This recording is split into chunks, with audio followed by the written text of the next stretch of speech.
नमस्कार, AGCNN news पर आपका स्वागत है। मैं हूं वनीसा राणा। प्रस्तुत है आज की स्पेशल रिपोर्ट।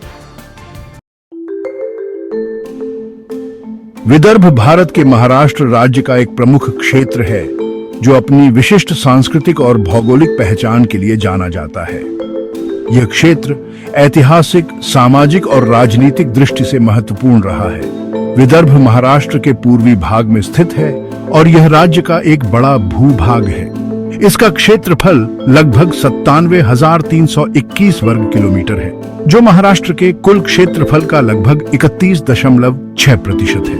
विदर्भ में 11 जिले आते हैं, जो मुख्यतः 2 उपक्षेत्रों में विभाजित हैं, पूर्वी विदर्भ और पश्चिमी विदर्भ। पूर्वी विदर्भ में नागपुर, वर्धा, भंडारा, चंद्रपुर, गोंदिया और गढ़चिरौली जिले शामिल हैं, जबकि पश्चिमी विदर्भ में अकोला, अमरावती, यवतमाल, बुल्ढाना और वाशिम जिले आते हैं। विदर्भ की भौगोलिक स्थिति इसे मध्य भारत के अन्य क्षेत्रों से जोड़ती है।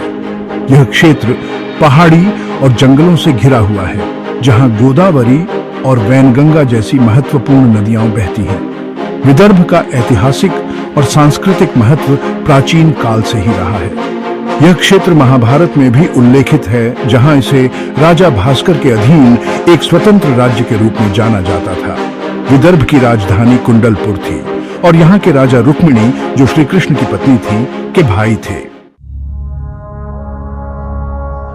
विदर्भ पर कई शासकों ने शासन किया, जिनमें वाकाटक, राष्ट्रकूट, चालुक्य और यदुवंश प्रमुख हैं। ब्रिटिश शासन के दौरान विदर्भ मध्य प्रांत और बरार का हिस्सा था, जिसे बाद में 1956 में महाराष्ट्र राज्य का हिस्सा बनाया गया। विदर्भ की संस्कृति महाराष्ट्र की मराठी संस्कृति का हिस्सा है, लेकिन यहाँ पर गोंडी, हिंदी और संताली बोलने वाले जनजातीय समुदाय भी रहते हैं। यहाँ के प्रमुख त्योहारों में गणेश चतुर्थी, मकर संक्रांति, दिवाली और होली शामिल हैं। विदर्भ की अर्थव्यवस्था मुख्यतः कृषि पर आधारित है। विशेषकर कपास उत्पादन के लिए यह क्षेत्र जाना जाता है। हालांकि कृषि की चुनौतियां जैसे कि सिंचाई की कमी, सूखा और बढ़ते कर्ज के कारण यहाँ के किसान गंभीर संकट का सामना कर रहे हैं।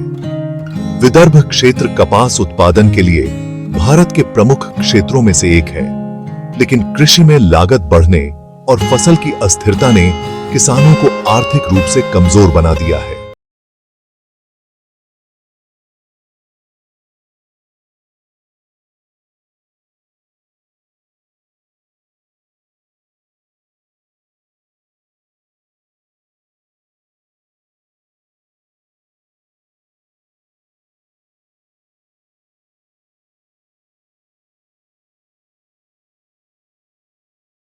उत्साहित किया है। विदर्भ को अलग राज्य बनाने की मांग दशकों से की जा रही है। इसका मुख्य तर्क यह है कि विदर्भ क्षेत्र में विकास की गति धीमी रही है और इसे स्वतंत्र राज्य के रूप में विकसित करने की आवश्यकता है। विदर्भ राज्य आंदोलन ने 2024 तक राजनीतिक रूप से कई उतार चढ़ाव देखे हैं, लेकिन अभी तक इसे लेकर कोई ठोस निर्णय नहीं लिया गया। ये प्रसिद्ध है। विदर्भ क्षेत्र में वन्य जीवन समृद्ध है। यहाँ पर ताडोबा अंधारी बाघ अभयारण्य और मेलघाट टाइगर रिजर्व जैसे वन्यजीव संरक्षित क्षेत्र हैं, जो पर्यटकों और वन्यजीव प्रेमियों के लिए आकर्षण का केंद्र हैं। यह क्षेत्र जैव विविधता के लिए भी जाना जाता है, जहाँ कई प्रकार के पौधे और जीव जंतु पाए जाते हैं। विदर्भ में कई धार्मिक और प्राकृतिक पर्यटन स्थल हैं। महालक्ष्मी मंदिर, कोल्हापुर और ताडोबा अंधारी राष्ट्रीय उद्यान यहाँ के प्रमुख आकर्षण हैं। यहाँ के वन्य जीवन के अलावा नागपुर का दीक्षा भूमि और ऐतिहासिक स्थल भी पर्यटकों को आकर्षित करते हैं।